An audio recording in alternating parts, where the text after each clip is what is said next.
जय हिंद। आज एक क्लास 9 के लिए क्लास है और इतिहास से फ्रांसीसी क्रांति पार्ट 1।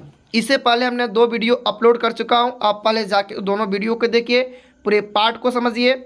इसके बाद ये वीडियो देखना है और इस वीडियो को देखने के साथ साथ नोट्स को भी बनाते चलिएगा। चलिए देखते हैं एमसीक्यू प्रश्नों को। फर्स्ट प्रश्न है, फ्रांस की क्रांति कब हुई थी? तो 1789 ईस्वी को 1789 में फ्रांस में आज़ादी के लिए क्रांति हुई। इसमें फ्रांस पर लुई 16वां का शासन था, यानी फ्रांस का राजा लुई 16वां था। लुई 16वां निरंकुश और अत्याचारी शासक था। निरंकुश का मतलब होता है ऐसी शासन व्यवस्था जिसमें राजा अपनी मनमानी करे। नेक्स्ट प्रश्न, लिब्रे क्या था? तो लिब्रे फ्रांस की मुद्रा, जिस प्रकार हमारे देश भारत की मुद्रा रुपया है, ठीक इसी प्रकार फ्रांस की मुद्रा लिब्रे था।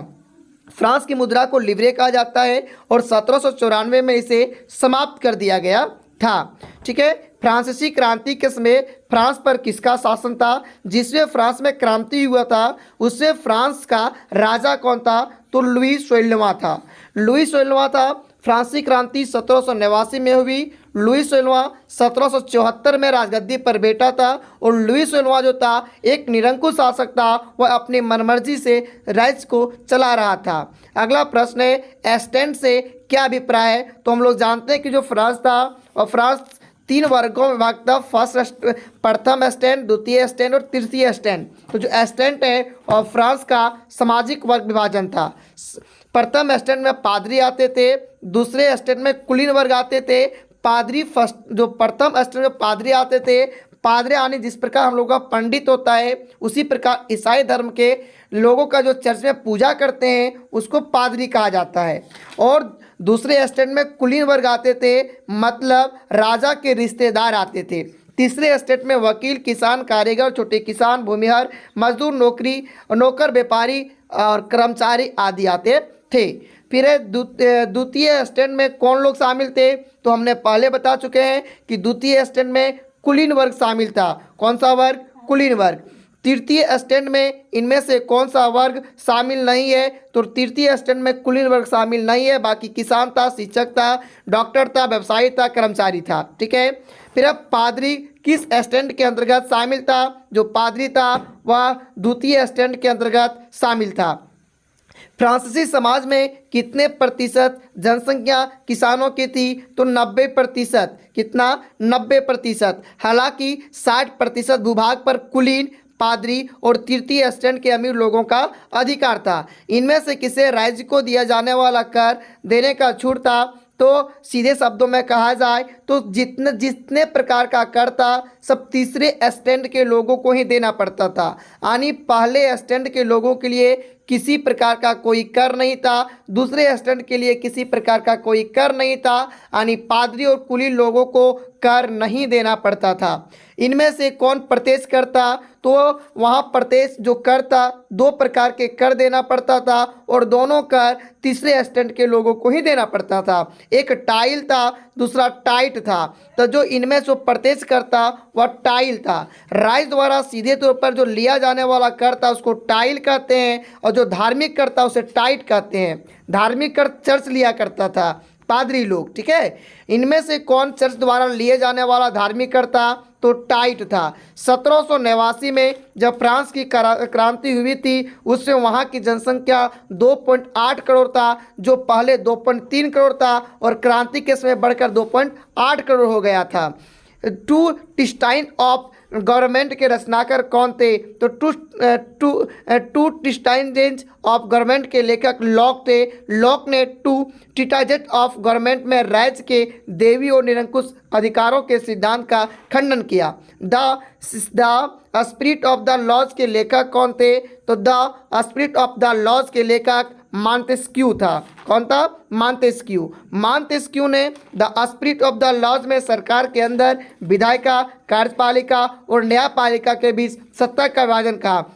यानी इनका कहना था कि राज्य का जो पावर है किसी एक व्यक्ति के पास ना हो, राज्य शासन चलाने की जो पद्धति है वह लोगों में भक्त हो जाए। तो इन्होंने कहा किस किस में भक्त होगा? तो विधायिका में बांटा, कार्यपालिका में और न्यायपालिका में बांटने की बात किया था। एस्टेन जनरल के आह्वान पर तृतीय स्टेट नेशनल असेंबली का गठन कब किया गया? तो 1789 को किया गया था। 1789 में यहाँ पर तृतीय स्टेट नेशनल असेंबली का गठन 20 जून 1789 को किया गया था। इसका नेतृत्व मिराबियो और आबेसिये ने किया था। इसी दौरान ग्रामीण क्षेत्रों में किसानों का विद्रोह हुआ।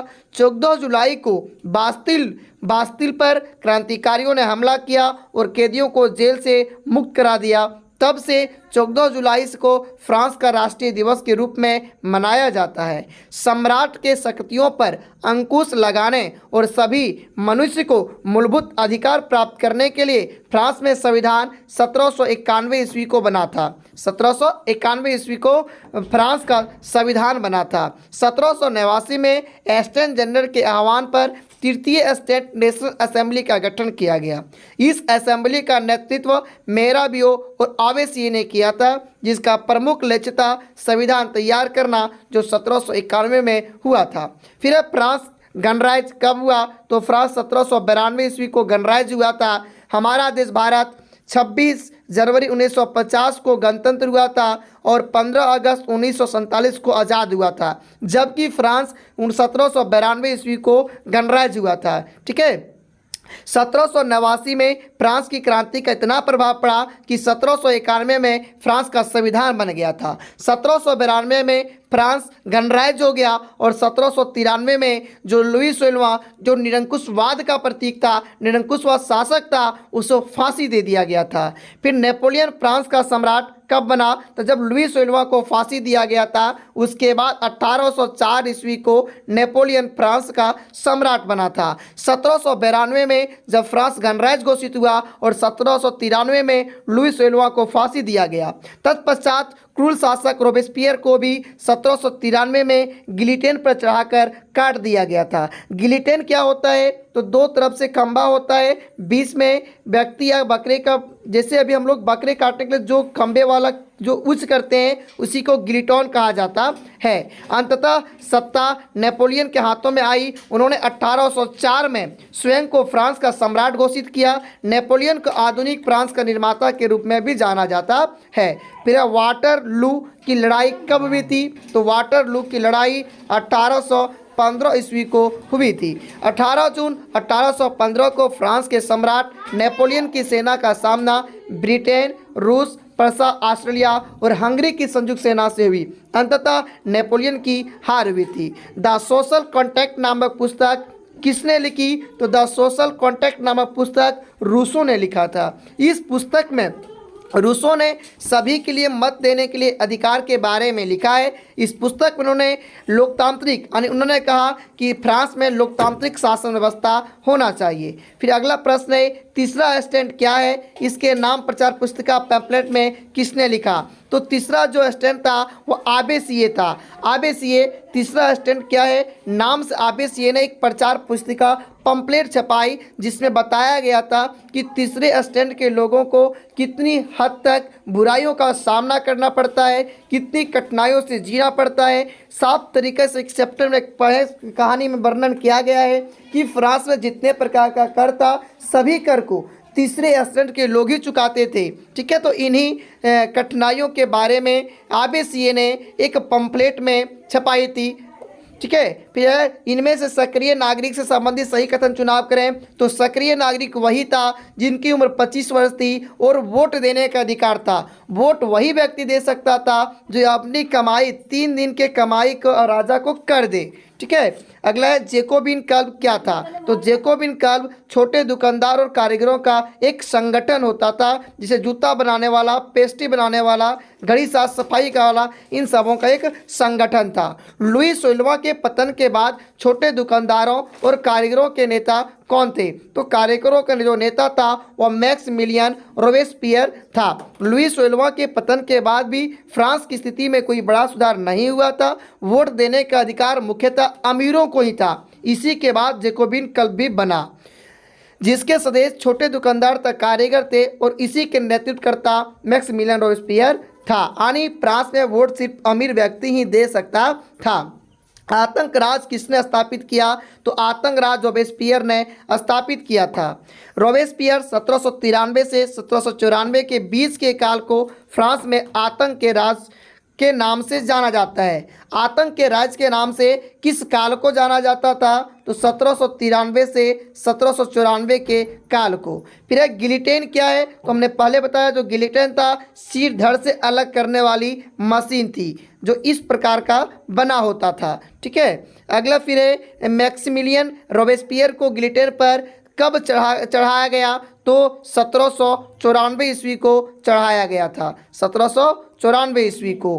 फ्रांस में महिलाओं को मत देने का अधिकार कब हासिल हुआ? 1946, यानी 1946